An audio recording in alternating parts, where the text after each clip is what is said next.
Assalamualaikum warahmatullahi wabarakatuh. Perkenalkan, nama saya Gani Banisnanto. Saya berasal dari kelas 2 KPIB dengan NIM 2017-10-2092. Di sini saya akan menjelaskan materi tentang hierarki kebutuhan Maslow. Menurut hierarki kebutuhan Maslow, kebutuhan manusia dapat dikategorikan menjadi 5 level atau 5 tingkatan. Yang pertama ada physiological needs atau kebutuhan fisiologi. Yang kedua ada safety needs atau kebutuhan akan keamanan. Yang ketiga ada social needs atau kebutuhan akan memiliki dan kasih sayang. Yang keempat ada esteem needs atau kebutuhan akan penghargaan. Dan kelima ada self actualization needs atau kebutuhan akan aktualisasi diri. Menurut hasil Abraham Maslow, kebutuhan-kebutuhan ini bertingkat. Dan sebelum bisa memuaskan kebutuhan di level berikutnya, kebutuhan di level sebelumnya harus dapat terpenuhi terlebih dahulu. Adapun level-level dari hierarki tersebut adalah sebagai berikut. Yang pertama ada physiological needs atau kebutuhan fisiologis. Level ini terdiri dari kebutuhan-kebutuhan fisik yang paling mendasar dan merupakan hal-hal yang perlu kita pertahankan untuk bertahan hidup. Misalkan seperti kebutuhan makan, kebutuhan minum, kebutuhan tempat berteduh, kebutuhan tempat tidur, dan kebutuhan oksigen dan lain-lain. Sebelum bisa menangani kebutuhan yang lain, kebutuhan fisiologi manusia harus ditangani terlebih dahulu. Seseorang yang sedang benar-benar kelaparan tidak akan memikirkan reputasi mereka ataupun mencari teman. Berikutnya ialah safety needs. Setelah memenuhi kebutuhan yang pertama, maka kita bisa mulai mencoba untuk memuaskan kebutuhan level kedua. Kebutuhan akan keamanan bukan berarti hanya secara fisik, tetapi selain keamanan fisik, kebutuhan ini juga termasuk stabilitas dan ketergantungan, sekaligus perlindungan dari kriminalitas, terorisme, perang, penyakit, bencana alam, dan yang lain-lainnya. Keamanan juga termasuk keamanan secara mental, seperti kebebasan dari rasa takut, stres, khawatir, cemas, dan lain sebagainya. Bila kita tidak merasa aman, maka kita tidak akan memikirkan kebutuhan sosial maupun kebutuhan akan dihargai oleh orang lain.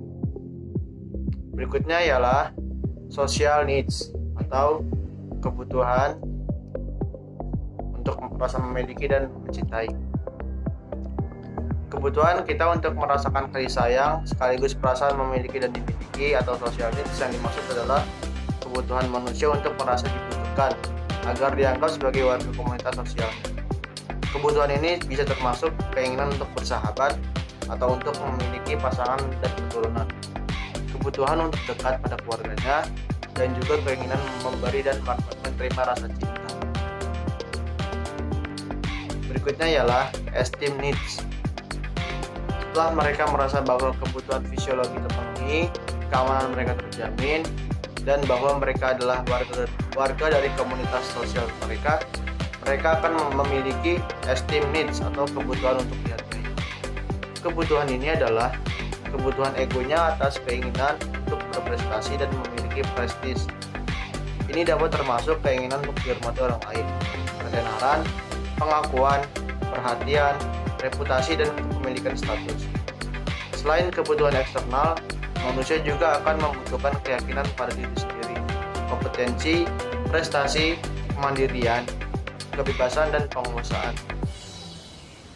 Yang terakhir ada self actualization needs atau kebutuhan aktualisasi diri. Setelah semua kebutuhan di atas terpenuhi, maka kita akan mencapai kebutuhan akan aktualisasi diri atau self actualization needs. Kebutuhan ini adalah mengenai membuktikan dan menunjukkan diri kepada orang lain. Untuk melakukan itu, kita akan mengembangkan diri sendiri semaksimal mungkin segala potensi yang kita miliki untuk menjadi yang terbaik yang kita bisa. Itulah tujuan dari kebutuhan ini. Tidak banyak orang yang bisa mencapai tahap ini karena banyak dari kita yang memiliki kebutuhan yang belum terpenuhi. Kebutuhan tingkat ini berbeda dengan kebutuhan sebelumnya. Kita tidak ingin lagi dihargai orang lain maupun ingin persahabatan ataupun cinta mereka. Tapi pada tahap ini, apa yang kita lakukan adalah untuk membuktikan pada diri sendiri Menurut Abraham Maslow, kebutuhan semua orang adalah seperti yang di atas. Sebelum mau memikirkan kebutuhan yang di level berikut, kita harus memenuhi kebutuhan di level sebelumnya terlebih dahulu. Namun, ini menjadi catatan bagi kita semua bahwa kemampuan orang memiliki takaran yang berbeda-beda. Jadi, tidak semua orang memiliki kebutuhan yang sama, dan semua orang harus memenuhi kebutuhan yang harus dipenuhi dengan sama rata, tapi sesuai porsi masing-masing. Mungkin hanya itu yang dapat saya sampaikan. Kurang lebihnya mohon dimaafkan. Wabillahi taufiq wal hidayah. Wassalamualaikum warahmatullahi wabarakatuh.